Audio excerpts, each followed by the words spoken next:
Adriana, Niall. Are you ready, Adriana? Today I have with me Andreas. Sit up straight. All right, we are ready. What is a Swiss guard? Swiss guard is a person, is a man who protects the Pope, the Holy Father, the successor of Peter. That's who protects him physically. If anybody wants to hurt him, Swiss guards protect him. Are you happy with that answer? Yes. Yeah. What Pope did you guard? I protect the Blessed John Paul II. She's giving an interview.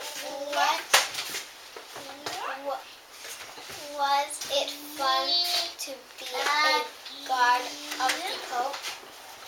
Mostly it was fun sometimes, but it was always interesting. It was sad sometimes. Eli. And very interesting. I'm going to ask Eli to help me on some of the questions when you get to them. Can I sit next to you? Yeah, but this one I'll answer. Why don't you sit over here, Mom? I would say it was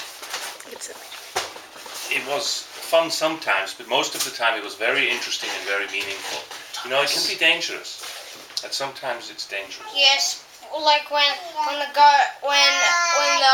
the Germans and the Spaniards came over the wall. Yeah, that was a little bit before my time. Yeah, but they did. So were the Swiss guards there to protect the Pope at that point? Yeah, but they had more that they needed. Yeah. It was more like a small army of about 1,000 men. The Swiss? Maybe 400. Yeah, 400 men. And thousands of the others. But let's come back to your questions. How long did you have to stand in one spot for fun? You mean standing in one spot as in not moving? Or not moving, like just to stand still? Yeah. At one time, it differs. Sometimes you do that duty in one spot for. Where are you trying to go? It's just a diaper, Eli. It's okay. Okay, let's go back. It's clean at this moment. When you're doing the duty itself, it's 2 hours at a time to stand still. But when you're working with him, with the Pope, and you protect him during a mass, or so, well, a mass in the Vatican, a mass that the Pope says can go a lot longer than 2 hours. Wow. And then you're standing there next to the Pope and not For about moving. 4 hours, not It could moving. go 3 or 4 hours. Tell her about the bumblebee story. Once I stood there, and you know I would have a helmet on. Move back a little bit. And a halberd. You have a halberd, which is a pike. Have you seen them? It's a pike with 2 ends and a spike on top. And I hold this and I stand. And I have a helmet on, a metal helmet. And the helmet has these things coming down. Move it back a little bit, so you always want to be aware that she can see me with her eyes. And you have these things down on the side which come together underneath your chin. And I'm standing there and I'm not allowed to move. And suddenly, a bee comes and she lands right here. And she starts to travel over. She travels over towards the side. I'm like just standing there and you're not allowed to move, right?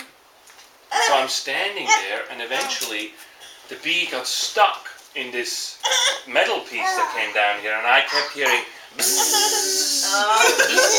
Okay, going backward, trying to learn. But of course I didn't move, and you see the Did bees. it sting you? You see, that's what I learned. Bees only sting you when you do something to them. If I would go in there and try to grab her, she would sting. Okay, here you go, But bang. because I never moved, move back a little bit. Because I never moved and I never touched it, the bee never stung me, and it just eventually got back out. And then an officer came and went and flicked it away from me. And he got stung? No, he just flicked it away. Okay. Wow. That was kind of. So there's a story about standing still, huh? Wow. That's kinda Ow! Be nice. Stop it! Todd, Thomas. Eli. So I'm gonna Also be nice. I'm gonna ask one of the questions. We did ask some of the kids in our group if they had wanted to ask questions. So one of them did, and it goes with the lining of the questions. And he wanted to know what are the requirements of becoming a Swiss Guard. So the requirements to be a Swiss Guard are that you have to be Catholic because you're protecting the Pope, right? And the Pope is the head of the church. No, Thomas. And you have to be a little bit tall, which means You can't be like my grandpa. So maybe like 6 maybe feet about. 6 feet or so. So let's move back. There are some that are I want you to feel the back.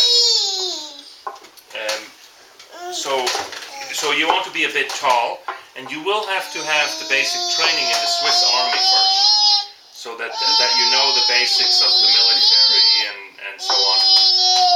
And then they interview you, and they want to make sure you've never had any problem with anything with the police or with anything like that.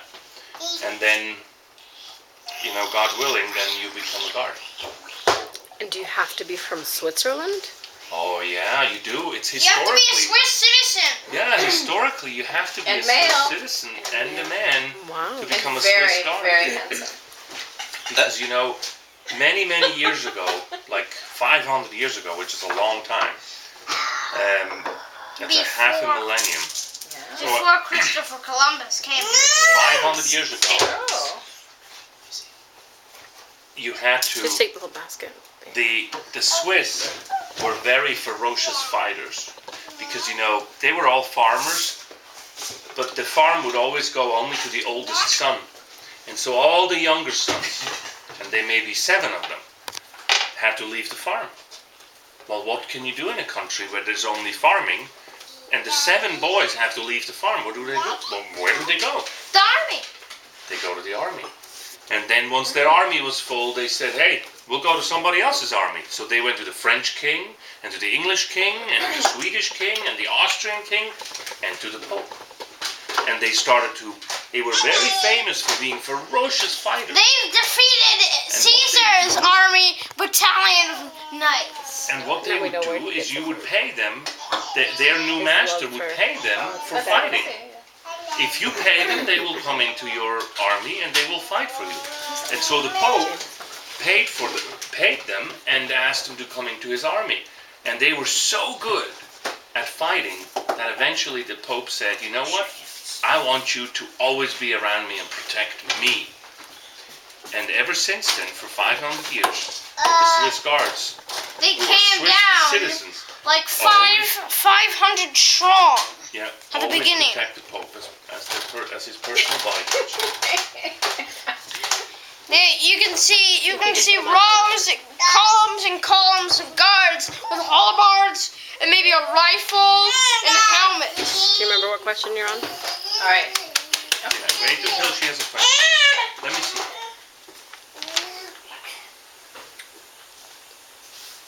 There we go. Yes, you can. What were What were your duties? Oh, we just as a guard? as a guard. Okay. Yeah. What were your duties as a guard? It depended a little bit. It's always the ultimate duty is to protect the Holy Father. But in that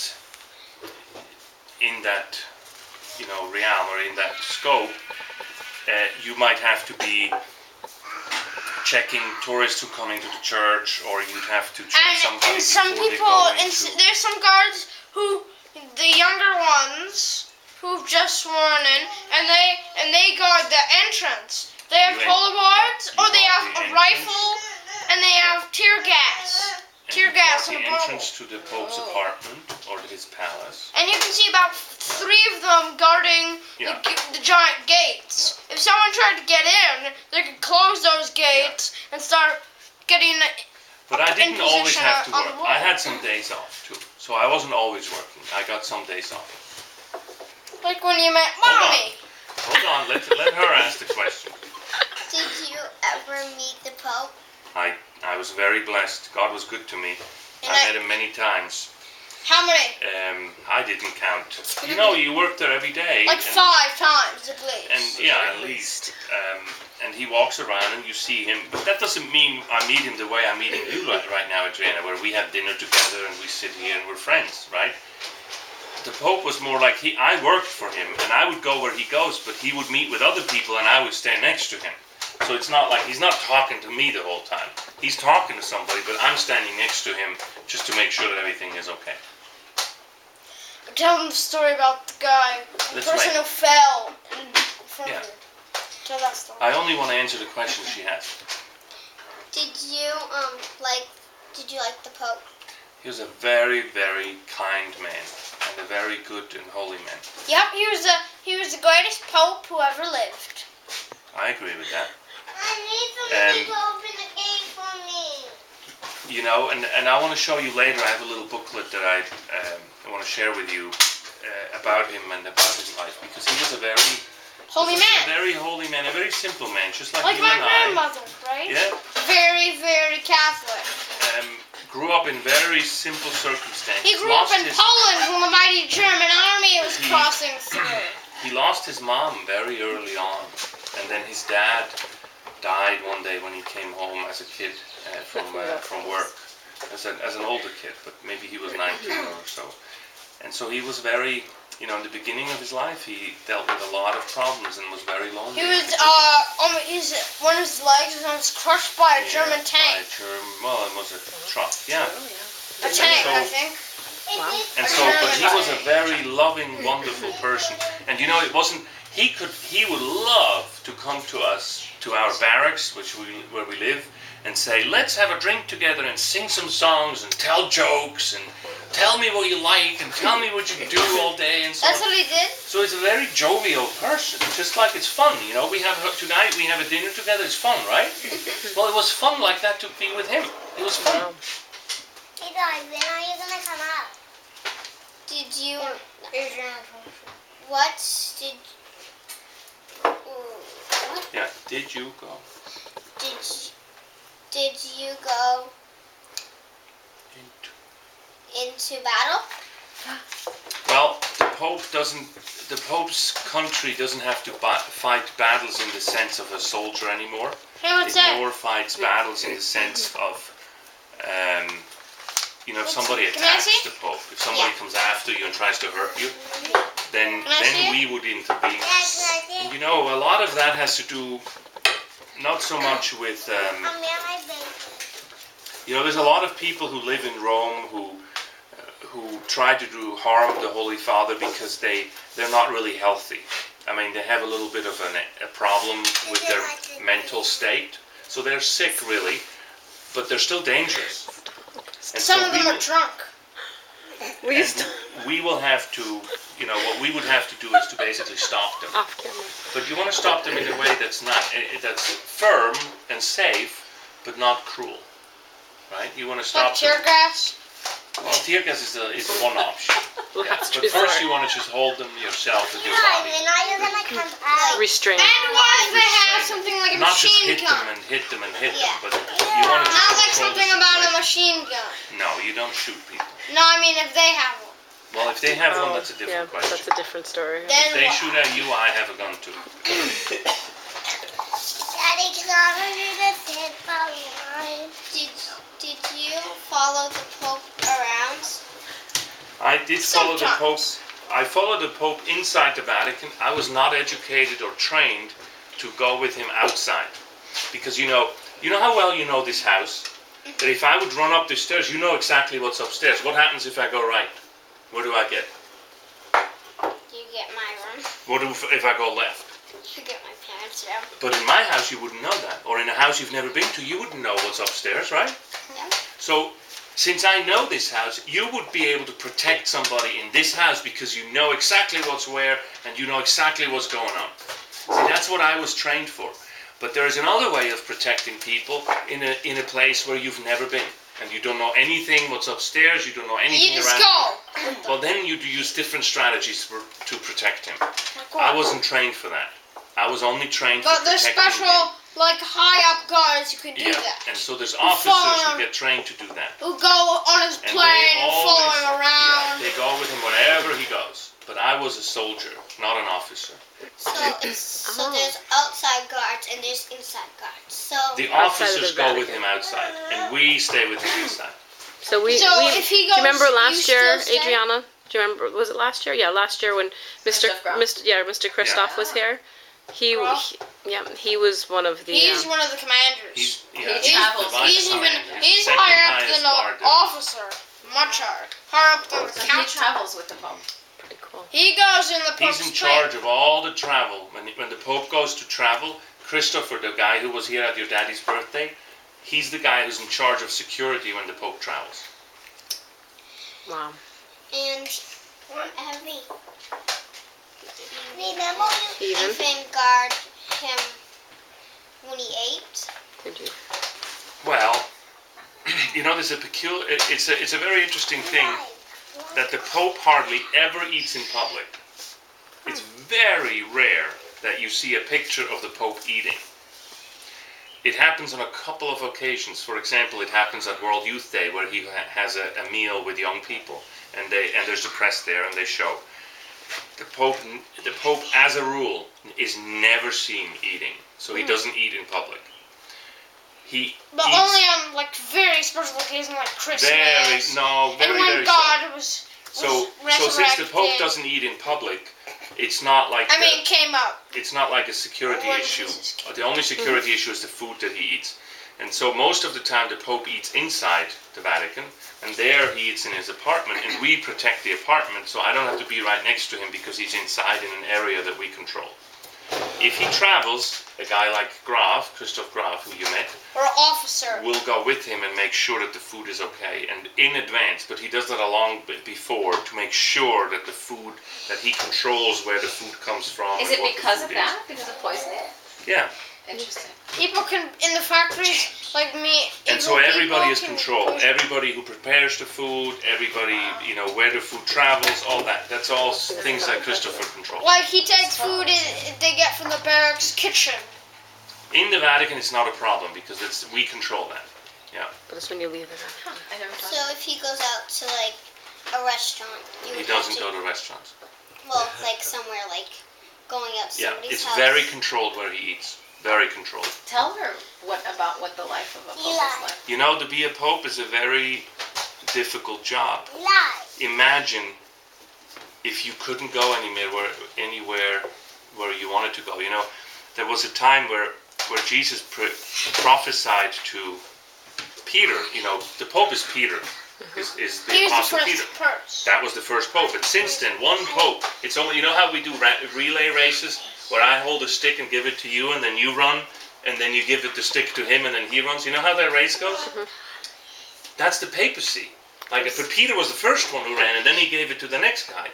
And then, I think it was Linus, and then Linus took the stick, and he ran, and then he gives it to the next guy. And so, ever since, all the way back to Jesus, when Jesus gave the papacy to Peter, we have one after the other, all the way back to Jesus, of popes.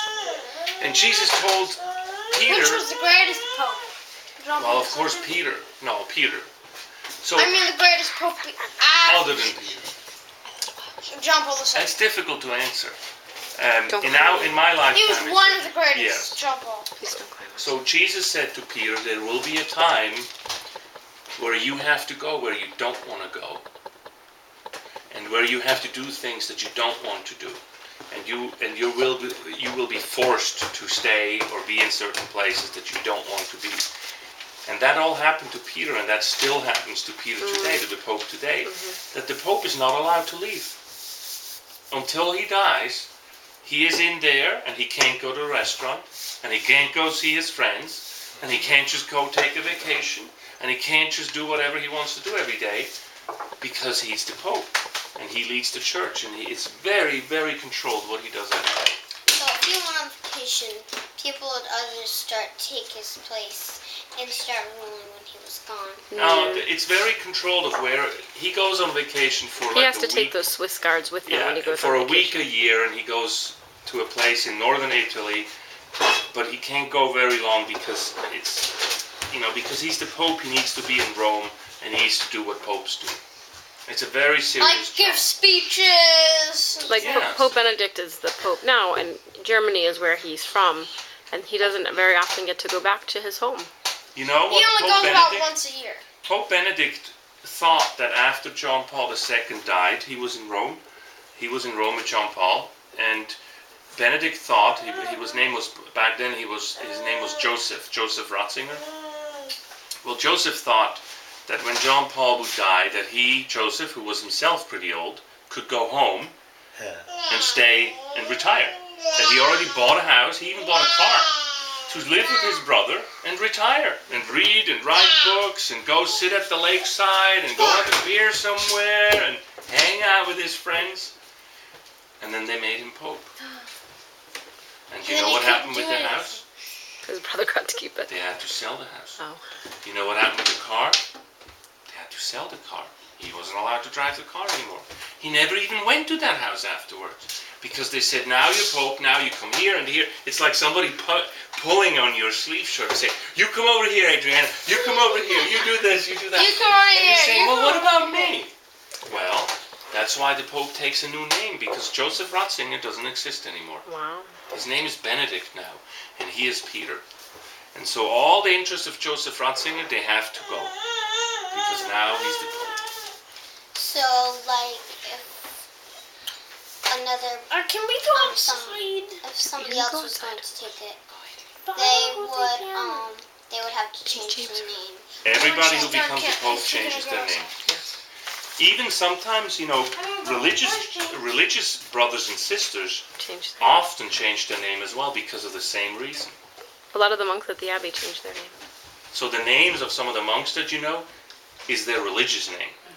But the name that they were baptized with is a different name. But they left that life behind to start their religious life completely as a sacrifice to live a completely different life.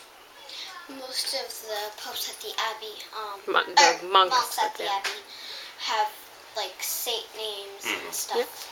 So does Benedict, yeah. Yep, so Benedict.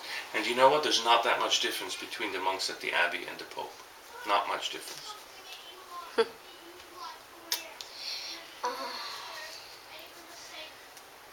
Did you eat dinner by the Pope?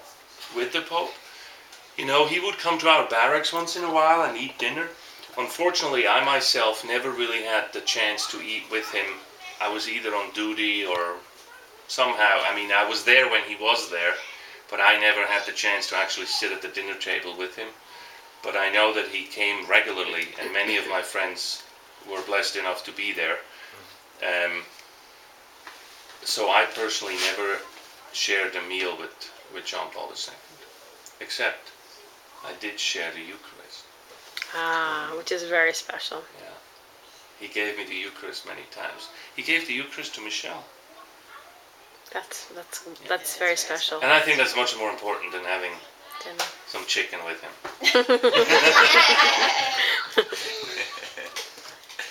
Actually, when he would come to our place, he didn't want chicken. What he wanted is, you know how Eli told you about the specialties of Switzerland and how we like sausage? And we grill it? That's what he wanted. So when he came to our barracks, the sisters knew that what he liked is the Swiss sausages. And so they would make grilled Swiss sausages for him when he came to have dinner with us. No, that's And nice. he got to pick what he wanted for dinner, probably. Yeah. They made sure he got what he liked. He is the Pope after all. Number 12. Did you live near the Pope, or did you live in your own cabin? It depended. When I was on duty, many times I had to work during the night because we protect him during the night and during the day. And so when I worked during the night, I would take some amount of sleep close to where he lives. It's called dormitories, and they're all around with the Pope's palace. But they say that the Pope has a palace. There is a palace, which is mostly offices, and then on top of the palace is a small apartment with 2 rooms in it, and that's where the Pope lives. So you can call it a palace, but the truth is, he lives in an apartment that's smaller than this floor, Wow. right? He lives in 2 rooms. and there's a big chapel next to it, and some meeting rooms next to it. But most of the palace are offices. Nonetheless, that's where he lives, and we would have rooms all over there for security, that some of us guards would sleep there for part of the night until we went on duty to be close if something happened. And then, so that we could just get up, so the other guard would come and wake us up, and we would get up and go on duty, and the other guy could go into the bed and sleep. What if it was hard to wake the guard up? Oh, he would make sure he wake up. Yeah, so you could get some sleep. When I wasn't working, I had my own room. As a soldier, you don't have your own room. You share your room with 2 or 3 other men. So, but it was our room, and just bunk beds, and so it's private. It's calm enough if nobody snores. Now, if James were a Scar, he would probably be really hard to wake up because you can't even wake him up He now. is hard to wake up. Oh, well, water can go a long way with that. If the guard knows that they wake you up and then they can go to bed, and either you get up and work or else I'm not going to sleep, I use every method known to man to wake you up. See, and it's also in the army, it's sort of in the code of honor that you don't do, your parents know that, they were all in the armed forces, you don't do something at the cost of the others. That's very dangerous in the army. Otherwise, it's not fair, Yeah, you'll wake up. You'll know. Yeah, and there's a strong sense of fairness in there because, it's the golden rule. The golden rule, don't do to others what you wouldn't want them to do to you. And so I wake up because I want you to wake up when it's my job. Then I want you to wake up. I want to wake up when it's your job. After watching you on World Around, I was interested in your first Christmas at the Vatican. Yeah, it was an interesting story because it wasn't, Christmas happens anyway, but it just didn't happen the way I was used to it, of celebrating with my parents. I was very sad about that. But as sad as I was, wasn't it beautiful that John Paul came out and he looked at me and he embraced me and said that he would pray for me because I was so sad. See, that was a very human thing to do, to reach out to somebody who's hurting. Sometimes when you see your friends and they're hurting and they're sad, it's a very beautiful Christian thing to do, to reach out to them and tell them that you're praying for them and you're thinking of them. And that's what John Paul did for me, and I'll never forget it. It's like when Mom goes on a cheat, it's hard for me to do things with my brothers and stuff like that. Yeah. Yeah, it's like you miss your family. That's Mr. Widmer was missing his family.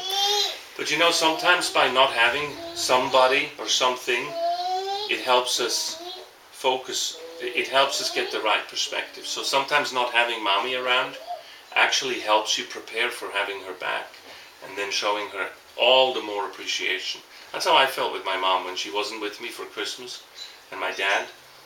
Then I felt all the more appreciation afterwards.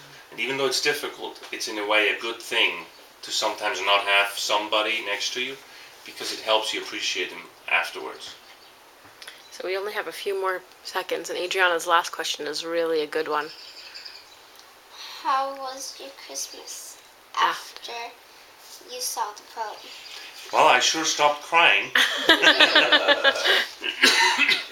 And I wrote a letter to my parents afterwards and thanked them for giving me life and giving me this faith.